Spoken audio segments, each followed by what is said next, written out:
China announced sweeping changes to the organization of its state council this week. Will this government reshuffle truly cut bureaucracy? And U.S. President Donald Trump dumped U.S. Secretary of State Rex Tillerson on Tuesday, replacing him with CIA Director Mike Pompeo. What is behind this senior staff shakeup, and are we on the brink of a major shift in U.S. foreign policy? Welcome to The Point. I'm Zoe, sitting in for Liu Xin.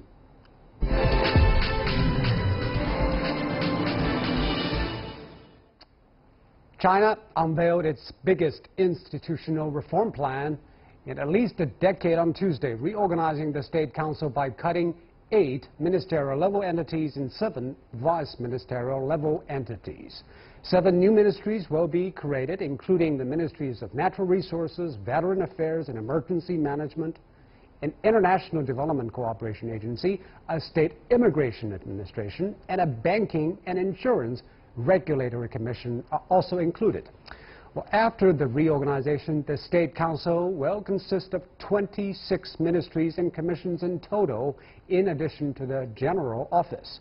So right after amending its constitution, why is China making this major institutional reform? And where is this reorganization leading? Joining discussions are Professor Wang Zhengxu, Shanghai 1000 Talent Professor and Oriental Scholar Professor from the Department of Political Science at Fudan University, and Francesco Sisi, Senior Researcher from the Center for European Studies at Renmin University. Welcome to both of you, gentlemen. Let me start with Mr. Wang. Institutional reform, this has been a hot topic for many years. Why can't China put it off now? Well, I think it has been, like you said earlier, it has been at least 20 years since the last round of major political reform, government reorganization, which was conducted under Premier Zhu Yongji in 1998. Now 20 years have passed and China has changed, and the challenges the government faces have changed. So it is the right time now. The current political leadership want to push forward a new round of major political reform and government reorganization. And as you said, China has changed and the government should change in line with time. But what change has happened in China, and what kind of reform is made to adapt to the change? Well, basically, the government now you face a new task of promoting higher quality development, providing social and economic governance, and providing public services. In all these 3 areas, the government structure that have been in work for the last 20 years need to be adapted.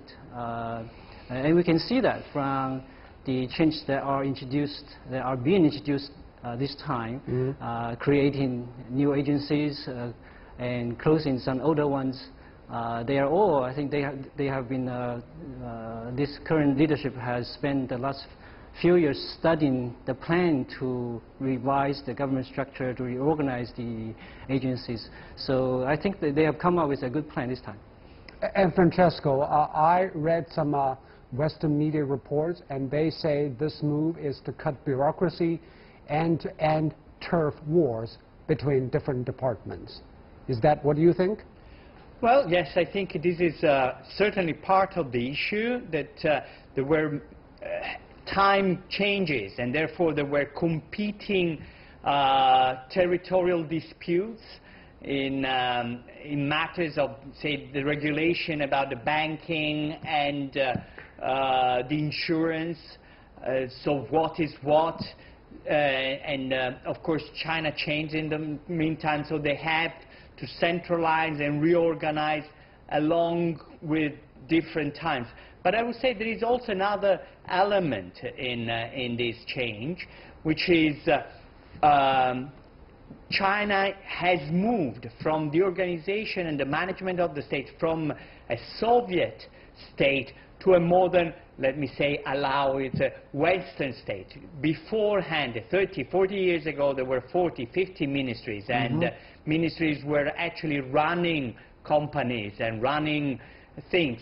Now we see the move of ministry controlling, checking on things, providing services. I think it is a different mindset of the organization of the state. And I think this is extremely important, and this will entail also not the end, but at least cutting down turf war, less competition, and therefore less endemic, systemic corruption, I would say. And Mr. Wang, you agree that this is not only a slim down, but also a makeover of his functions? Well, yes, I think the point of ending the tug of war is valid in the sense some of the agencies in the past have been fragmented in terms of, for example, in terms of food safety, in terms of governing or regulating market environment for business. There have been a lot of fragmentation, and then what results from fragmentation is different agencies might compete and they might shirk when there is an issue, when there are challenges, then no one is there to take responsibility. So by merging, by creating a more overarching, let's say, Ministry of Market Regulation, for example, for food safety, for protecting consumer rights, that certainly increase the government's ability to deliver regulation. And government reshuffle, or should I say institutional reform, is never easy in any government. And according to Liu He, Mr. Xi Jinping's chief economic advisor, the reform of China's institutions will be profound. But how difficult will it be balancing the interests of local government and central government in different branches? What kind of a bureaucracy blowback will there be, Mr. Wang? Yeah, I think changes are always difficult. You always meet resistance when you want to change, when you introduce change. So for change to happen, you need, first you need a lot of political capital, you need political commitment, and you need political support to be able to implement these changes.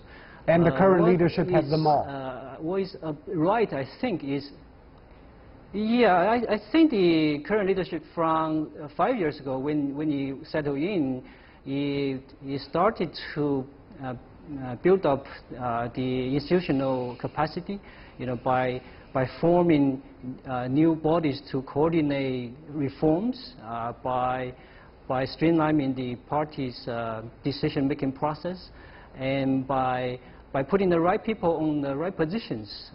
So now, 5 years into their term, during the second term, they can undertake such a big round of reformation of the government. Although of course, it will not be easy.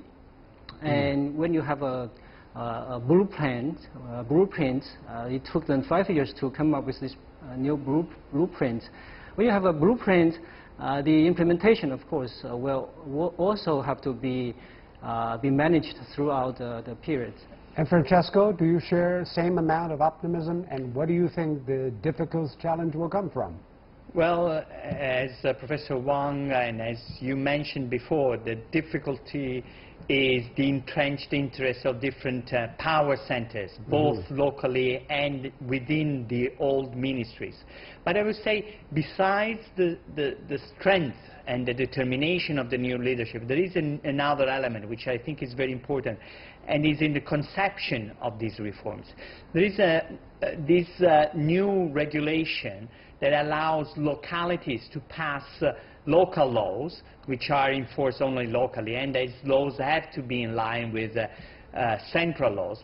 That means that you have also eliminated one of the principal issues of contention, because of course in a country as complex as China, as big as China, and in complex times, you have always clashes between localities and central government. But once you define that this is from central government, this is from local government, then everything can, in theory, run more effectively. So in principle, this is the right recipe. And Mr. Wang, you agree that there will be better clarification of responsibilities between the local and central governments?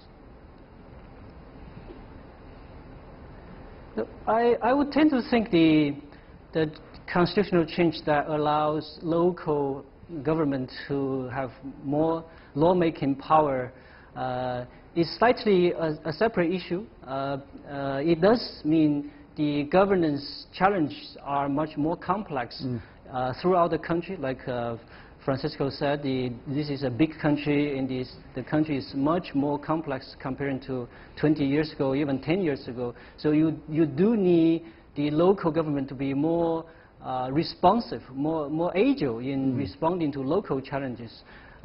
So I see that as a separate, kind of less a government reform, but more a political reform. But in terms of this government reorganization plan, it does have a top-down character.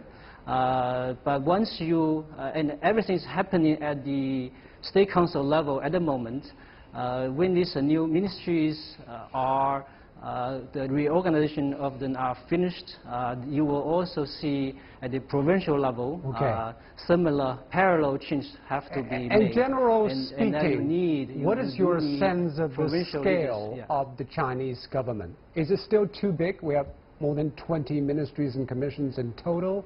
Are they in line with the population and, of course, the tasks of the government? Yeah, Mr. Wang. Well, I think counting the number is not the best way to estimate whether this is too big or too small. But you do need to see, for example, the creation of the new Ministry of Natural Environment and Protection.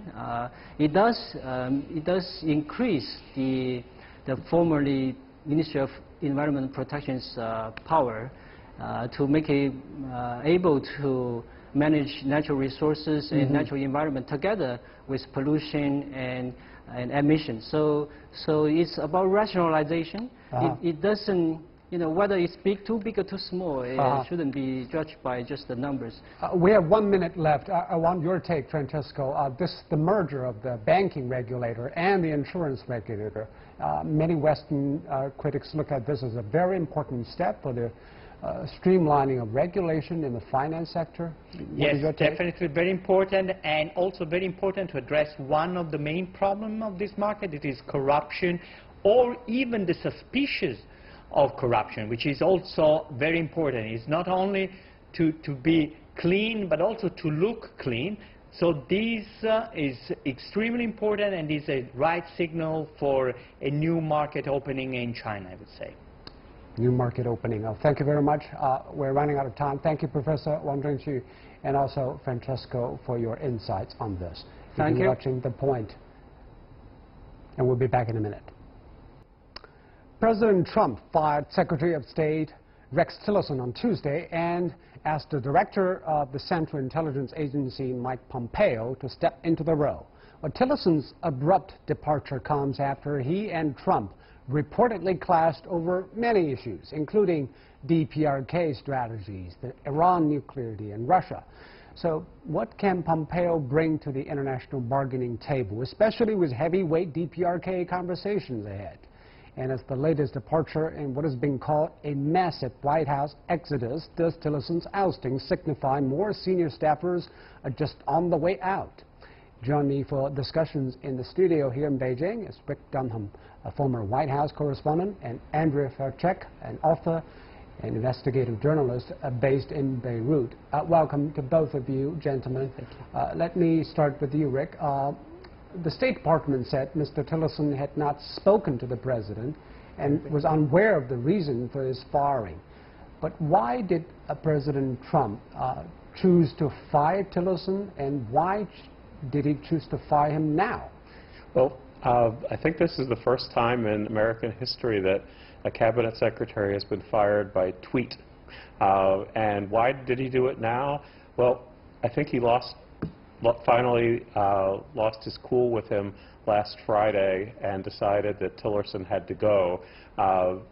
You can argue one of two things. Either Tillerson was being much too tough on Russia over the attempted assassination in the UK, or Trump wanted someone who would be harder line and more in agreement with Trump about North Korea in the months leading up to his coming summit conference. Andre, what is your take? What are the issues or problems that Trump and Tillerson clash over that make him must go?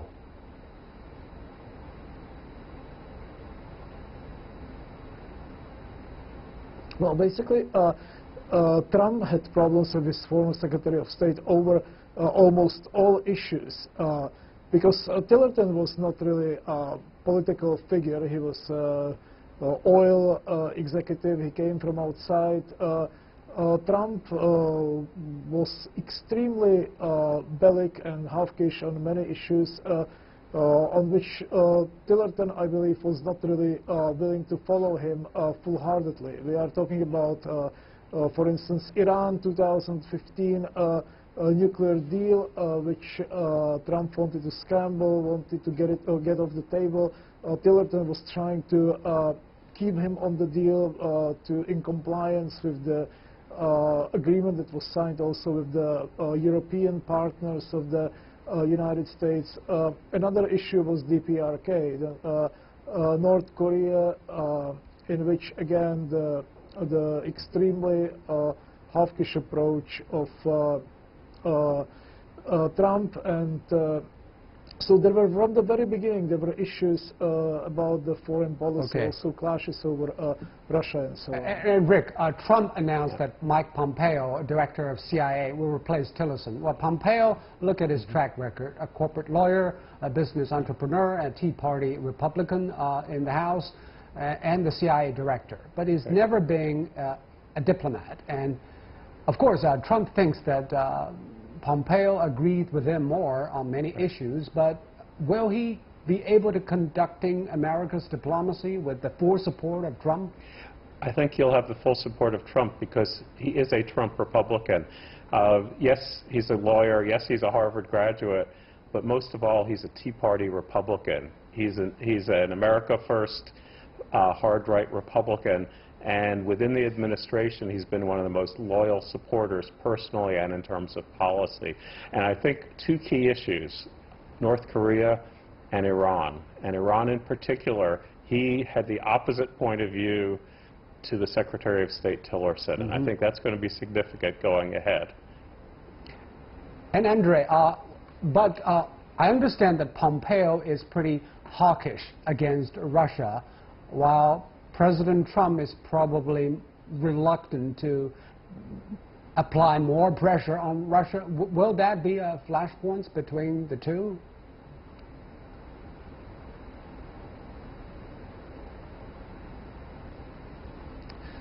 Look, I think that entire West at this moment is extremely hawkish against Russia and also against China. I think we are entering a very dangerous period of time when actually Washington and also at least most of the European Union allies of Washington are trying to bulldoze of the way everything that is standing on the way to its of the Western domination of the world. So I think that to put the former CIA director to the basically to the second driving seat or to co-pilot seat of the UN foreign policy is very dangerous. I think that also it's very dangerous. Why? Both nomination of Mike Pompeo and also Gina Haspel is very dangerous, given the record of both. So I think that Russia particularly will be suffering further attacks and will be sidelined, will be maybe even confronted in places like the Middle East, where I am right now, probably in Syria and elsewhere. But Rick, is it the case that still President Trump will have the final say and call the shot? Yes, and I think Pompeo is more hawkish toward Russia. He agreed with the intelligence community and the assessments of Russian interference in the last election, unlike Trump. But he's loyal, and I think if Trump tells him not to step up the rhetoric about Russia, he will follow. So he will not challenge President Trump, Right. even if he believes in something that he is being holding he will not as his publicly, principle. right, he will not publicly challenge President Trump. Secretary of State Tillerson did that again and again, from the wall with Mexico to climate change to Iran, over and over publicly. That will not happen now. About the DPRK nuclear issue, probably Trump need a lot of help on that. What kind of a role do you think Pompeo will play in talks between U.S. and DPRK, especially considering this is a very complicated process? Rick? Yes, I think that this is one that could be risky because Pompeo has no diplomatic experience, and he has only 1 year of intelligence experience. I think that, and he brings a very strong anti-North Korea point of view to the table. He wants to be much tougher in the negotiations. So I think it's going to complicate the talks there. But in a way, that could work out if he and Donald Trump actually get results. If he can work with China, with Russia to come to an agreement. If he just blows up the whole thing, that's bad. I mean, that could lead to a military confrontation. And Andre, because Pompeo has in the past floated the idea of military option against Pyongyang, how will he shape President Trump's policy when he goes in talking with Kim Jong-un?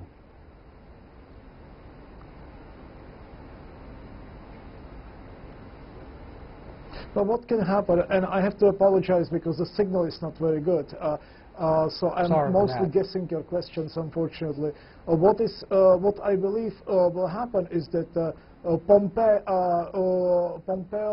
of course, is much more have been very hawkish towards DPRK, but Trump wants at this point to have dialogue with the North Korean leader. This is going to happen, and Mike Pompeo is going to support this meeting. But the danger is there that what will happen if the meeting doesn't go well? What is going to happen if there is some verbal confrontation or disagreement? I think in that case, Mike Pompeo is going to advocate military or other confrontation with the DPRK, and I think generally he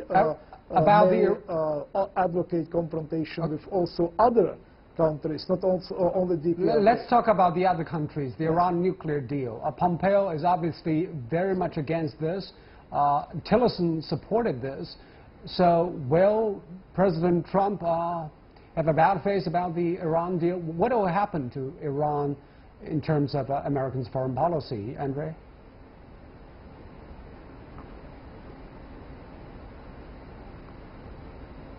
I think that, again, 2015 nuclear deal is going to be a big issue for the new cooperation between the President and his Secretary of State. I think that they are going to probably be both extremely hawkish on this issue. It will bring them to confrontation with the European Union, with its allies such as UK and France, and I think that together they will probably manage to put the deal off the table, which is going to be very dangerous for this entire region of the Middle East and beyond. So I think we will see big changes because Tillerson was actually supporting, or was keeping this in check. He was trying to keep the president at least from taking some extreme steps against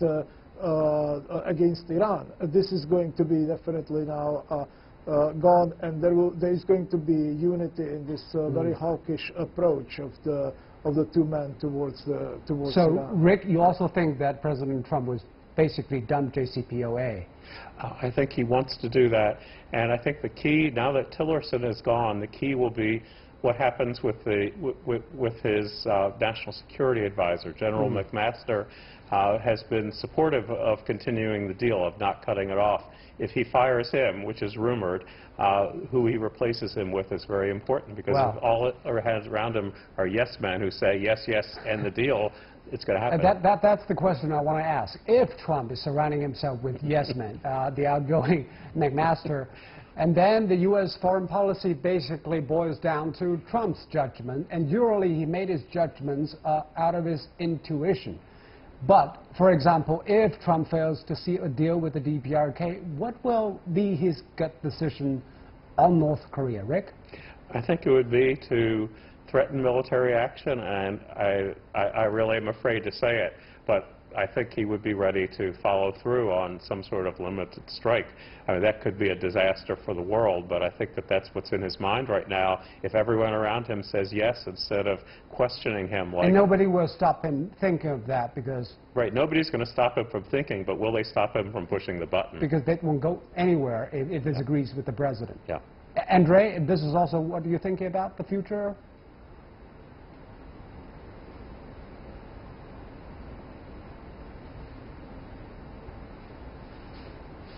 Andre.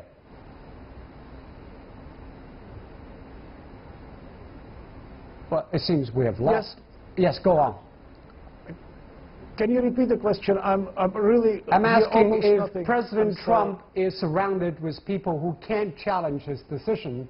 When he came back from the talk with Kim Jong-un with nothing, what would be his gut decision about North Korea?